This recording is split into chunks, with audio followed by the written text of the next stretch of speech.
సాధారణంగా జూలై నెలలో పెద్ద సినిమాలు రిలీజ్ కావడం అరుదే, కానీ ఈసారి మాత్రం 3 భారీ సినిమాలు థియేటర్లోకి వస్తుండడం విశేషం. అవే నితిన్ తమ్ముడు, రవితేజ మాస్ జాతర, మెగాస్టార్ చిరంజీవి విశ్వంబర. ఈ నెల ప్రత్యేకత ఏంటంటే ఈ ముగ్గురు హీరోలు కూడా గతంలో పరాజయాలను ఎదుర్కొన్నారు. కాబట్టి ఈ సినిమాలతో హిట్ కొట్టే తిరిగి ఫామ్ లోకి తీసుకురావాలని చూస్తున్నారు. నితిన్ విషయానికి వస్తే భీష్మ తర్వాత ఆయన సినిమాలు వరుస ఫ్లాపులే. లేటెస్ట్ గా వచ్చిన రాబిన్ హుడ్ కూడా ఫెయిల్ అయింది. అందుకే వేణు శ్రీరామ్ దర్శకత్వంలో వస్తున్న తమ్ముడు సినిమాపై చాలా ఆశలు పెట్టుకున్నాడు.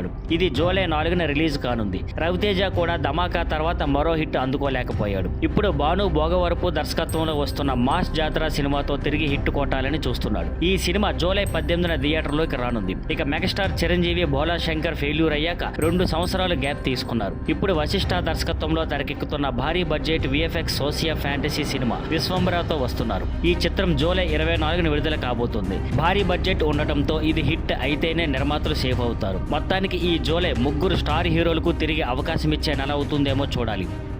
Thank you for watching. Please like, share and subscribe.